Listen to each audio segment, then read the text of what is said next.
என்னாச்சு? போன காரியம் வெற்றிகரமா முடிச்சுதா? வெண்ணிலாவை சமாதியா ஆக்கியாச்சா? என்ன மன்னிச்சிடுங்க. நான் அவளை கொத்தணும்னு தான் நினைச்சேன். ஆனா அது கோயில் சன்னிதானம். அவளை கொத்துறதுக்கான சக்தி எனக்கு இல்ல. அதனால நான் தந்திரமா அவ வாயாலேயே என்ன கொத்திக்கோன்னு சொல்ல வச்சுட்டேன். அவ மாங்கல்யத்து மேல சத்தியம் பண்ணிருக்கா. கண்டிப்பா முத்தரசனை மனசனாக்கிட்டு என்ன தேடி வருவா. அப்படி வந்து நான் கொத்துனா அவ விஷ ஏறி செத்துருவா. முட்டாள் முட்டாள்! நான் உன்கிட்ட என்ன பறிச்சது? நீ என்ன காரியம் செஞ்சுட்டு வந்திருக்க? வேற வழியே இல்ல. நாகராஜனை நான் கொல்றதை தவிர வேற வழியே இல்ல. ஐயோ, அப்படிலாம் செஞ்சிடாதீங்க, அப்படிலாம் செஞ்சிடாதீங்க. ஞான் அப்படித்தான் செய்யும். நீங்கள் என்ற சொல்படி நடக்காதப்போ ஞான் எதுக்கு நீங்களுக்கு பரிதாபப்படணும்? வெண்ணிலா முத்தரசன மனுஷனா மாத்திட்டான்னா அப்புறம் ஆயாளு எப்படி ஸ்வேதாவுக்கு கிடைக்கும்? நீங்கள் யோசிக்க வேண்டாம். வெண்ணிலாவால முத்தரசன மனுஷனாவே மாத்தக்கூடாது. வெண்ணிலாவால முத்தரசன மனுஷனா மாத்த முடியாத நிலைமை வரணும். அப்படி வந்தாதான் அந்த வெண்ணிலா ஸ்வேதா கால்ல விழுவா. அதுக்கப்புறம் சுலபமா ஸ்வேதா முத்தரசனை கல்யாணம் பண்றது நடக்கும். உன்னாவ தந்திரமா பேசி ஏமாத்தி இருக்கா. நீயும் ஏமாந்து வந்திருக்க. இனிமேல் நான் உனக்கு இரக்கம் காட்ட மாட்டேன். நாகராஜனை நான் கொன்னே தீருவேன். ஐயோ, இல்ல இல்ல, நீங்க என்ன சொல்றீங்களோ அதை நான் செய்யறேன். என்ன பண்ணணும்னு சொல்லுங்க. இத பார், அந்த வெண்ணிலா எந்த பூஜையும் பண்ணக்கூடாது. முத்தரசனை மனுஷனா மாத்தக்கூடாது. அத தடுக்கிறதுக்கு நீ அவளை கொத்தி கொன்னே தீரணும். சரி, நான் அப்படியே பண்றேன். ஏன் நாகராஜனை மட்டும் எதுவும் பண்ணிடாதீங்க. போய்க்கோ, நான் ஏதும் செய்ய பாடில்ல. வெண்ணிலாவை கொத்திட்டு அவ செத்துட்டாங்கிற சந்தோஷமான செய்தியோட என்கிட்ட வரணும். அது வரைக்கும் நின்ற புருஷனோட உயிர் எந்த கையில. மனசிலாயோ? சரி சரி, போய்க்கோ.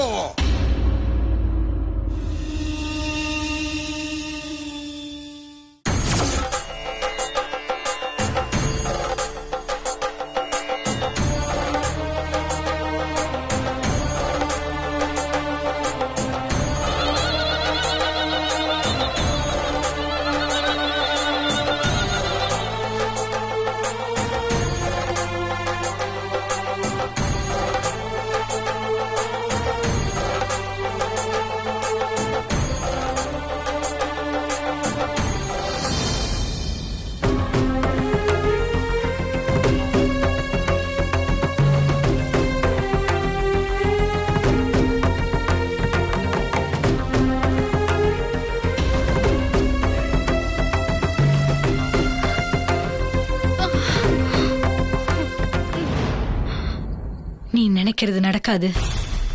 அந்த மந்திரவாதி நடக்க விட மாட்டான். அவனுக்காக நான் உன்னை கொத்தியே தீரணும்.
நான் உன் சன்னிதானத்துல இருந்து இந்த போராட்டத்தை ஆரம்பிச்சிருக்கேன்.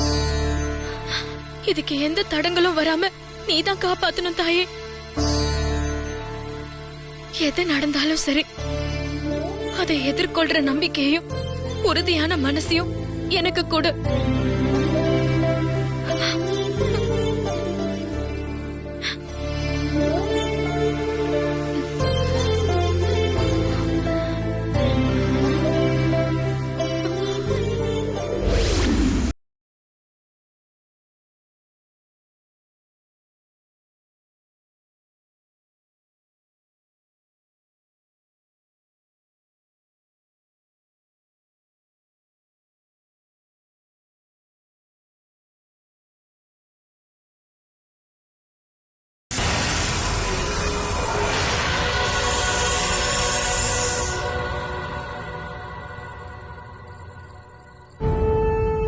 என்னடா இது?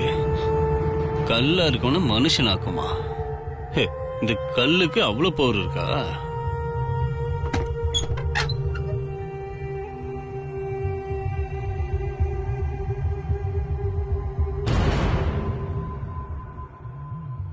என்ன ஒரு தினுசா பாக்குறா?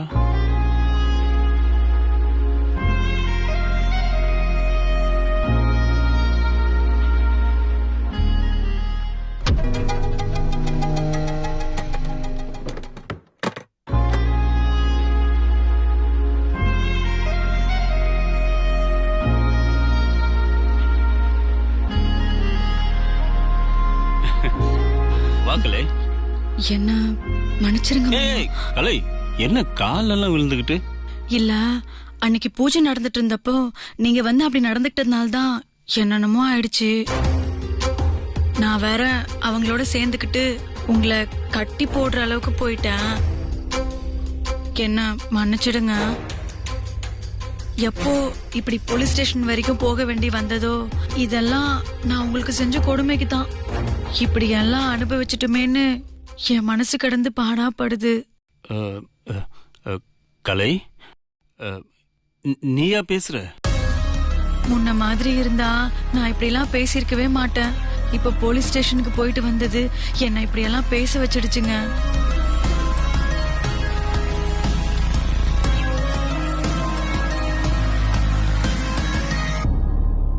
இந்தாங்க, இந்த பாலை குடிங்க.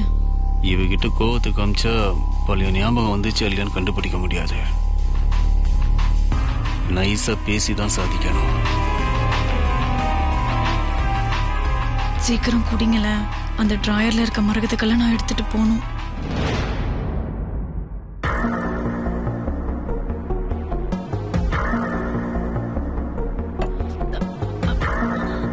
என்ன வச்சிட்டீங்க?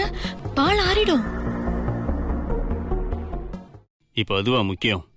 அதை விட ஒரு முக்கியமான விஷயம் நான் உங்ககிட்ட பேச வேண்டியது இருக்கு. உங்ககிட்ட ஒரு நல்ல புருஷனா என்னால நடந்துக்க முடியலையேன்னு எனக்கு வருத்தமா தான் இருக்கு. ஏன்னா நீ இருந்த நிலைமை அப்படி. உன்னை இந்த நிலைமைக்கு ஆளாக்கிட்டாங்களேன்னு அதை நினைக்க நினைக்க எனக்கு அப்படியே கோபம் பொங்கிட்டு வருது. ஆனா என்ன பண்ண முடியும் கலை? அது யாரு என்னன்னு தெரிஞ்சாதானே என்னால ஏதாவது பண்ண முடியும். இப்ப இந்த செகண்ட் அதை நினைச்ச கூட என் ரத்தம்லாம் கொதிக்குது தெரியுமா? இங்க பாரு, நீ மட்டும் அது யாருன்னு சொல்லு, அவனை உண்டுல நாக்கிறேன். அவனுக்கு ஏன் கையில தான் சாவு. இங்க பாருங்க, நீங்க இப்படி எல்லாம் சொல்லாதீங்க. இவ்வளவு நாளைக்கு அப்புறம் நமக்கு நல்ல வாழ்க்கை வந்திருக்குன்னு நினைச்சா நீங்க என்னடான்னா அவனை கொல்றேன் இவனை கொல்றேன்னு சொல்றீங்களே. எனக்கு அதெல்லாம் எதுவுமே ஞாபகத்துல இல்லைங்க.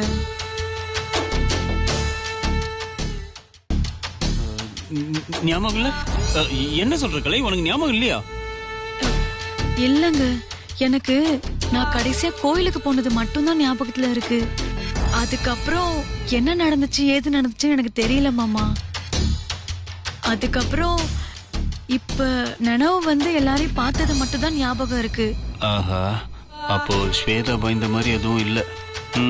நல்ல வேலை, எஸ்கேப் ஆயிட்டோம். மாமா, இவ்ளோ நாளா எனக்கு முடியாத நேரத்துல கூட என்ன வீட்ல வச்சு பாத்துக்கிட்டதுக்கு ரொம்ப தேங்க்ஸ். உங்க எல்லாரையும் நான் ரொம்ப சிரமப்படுத்திட்டேன்ல. நீங்க ஒண்ணும் கவலைப்படாதீங்க.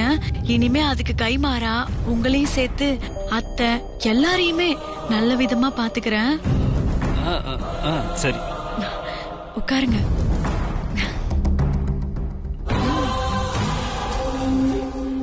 என்னடா இது ரொம்ப பூச்சி. நாம நினைக்கிறது ஒண்ணு, இவன் நடந்துக்கிறது ஒண்ணா இருக்க. வாயை கொடுத்து மாட்டிக்கிட்டனோ. சரி கலை, நாமளும் பழசெல்லாம் மறந்துட்டு புது வாழ்க்கை வாழலாம். அதான் எனக்கும் வேணும். ஆமா, எனக்கும் அதான் வேணும். இந்தாங்க குடிங்க.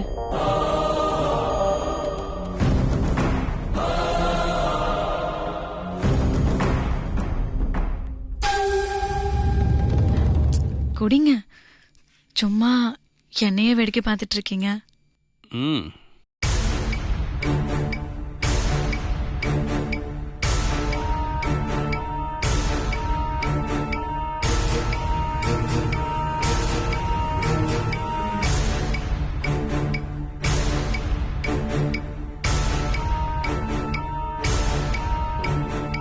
கலை, நீ சொல்றதெல்லாம் உண்மைதானே?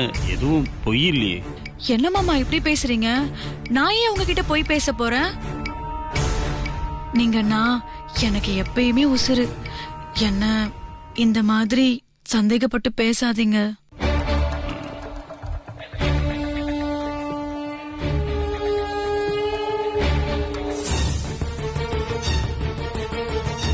எனக்கு நீ இப்படி பேசுறது ரொம்ப சந்தோஷமா இருக்கு.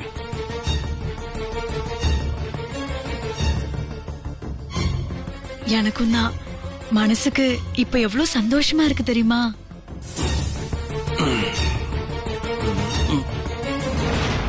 கலை, எனக்கு ரொம்ப சந்தோஷமா இருக்கு கலை. தூக்கமா வருது. சந்தோஷத்துல மயக்கம் வர மாதிரியே இருக்கு. கலை கலை, தூக்கமா வருது கலை. கலை,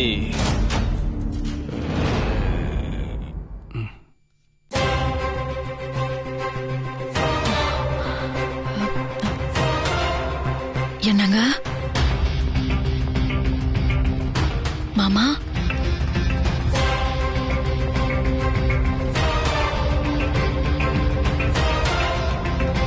என்னங்க?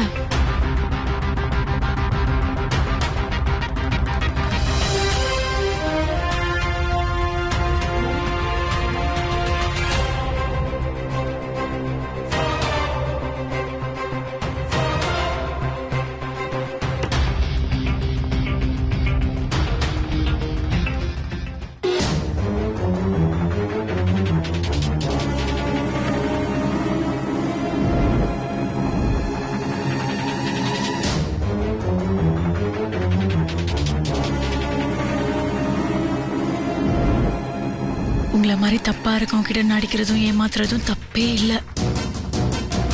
வெண்ணிலாவுக்காக இதை பண்ணியிருக்கேன்.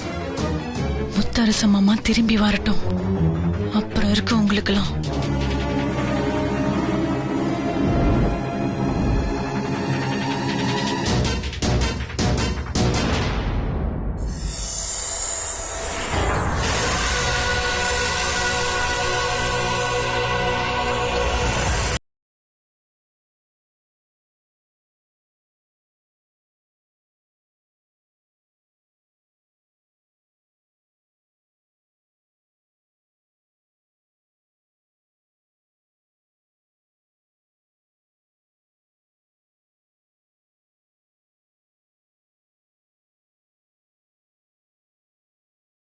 அடி மனுஷ உருவத்துக்கு மாத்திட்டு உன்னை தேடி வந்து என் உயிரை கொடுக்கறேன்னு சொன்னல. அப்படி இருக்கும்போது இப்ப மறுபடியும் வந்து கொத்த வர, இதெல்லாம் நியாயமா? சத்தியத்துக்கு பேர் போன நீயே இப்படி சத்தியத்தை மீறி நடக்கலாமா? இத பார், என்ன பொறுத்த வரைக்கும் மந்திரவாதி சொன்ன வேலைய செய்யறது மட்டும்தான் என் வேலை. உன் பூஜையை தடுத்தே தீரணும்னு மந்திரவாதி சொல்லிட்டாரு. அதனால உன்னை கொத்துறதை தவிர எனக்கு வேற வழியே இல்ல. முத்தரசன் கற்சிலைக்கு உயிர் வராம இருக்கணும்னா மந்திரவாதி சொல்றத நான் செஞ்சே தீரணும்.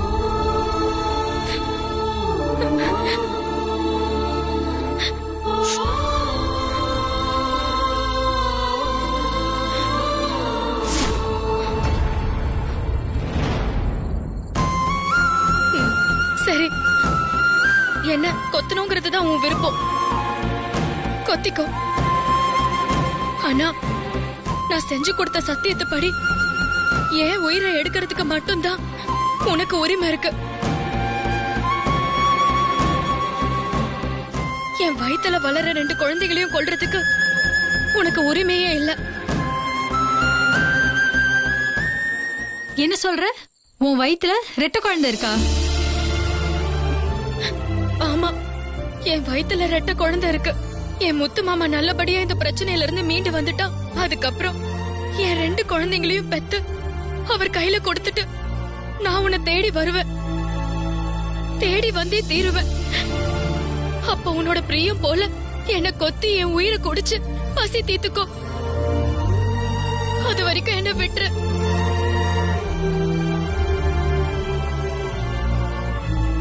ஒரு உயிரை கொல்றதே பாவம். அதுவும் வயித்துல 2 குழந்தை இருக்கிற ஒன்ன கொன்னா அந்த பாவம் 7 ஜென்மத்துக்கும் என்ன சும்மா விடாது. எனக்கும் உன் நிலைமைய பாக்கும்போது என்ன பண்றதுனே புரியல.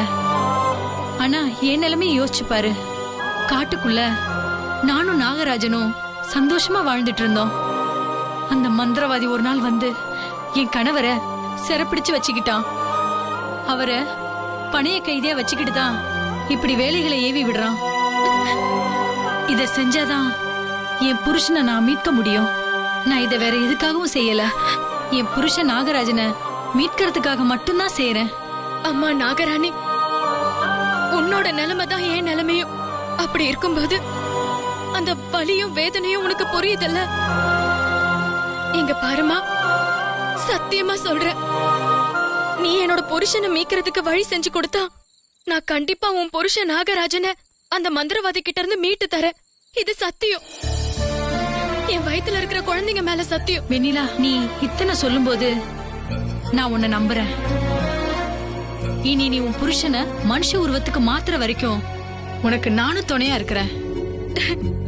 உனக்கு என்ன பிரச்சனை வந்தாலும் என்ன கூப்பிடு, நான் உதவுறேன்.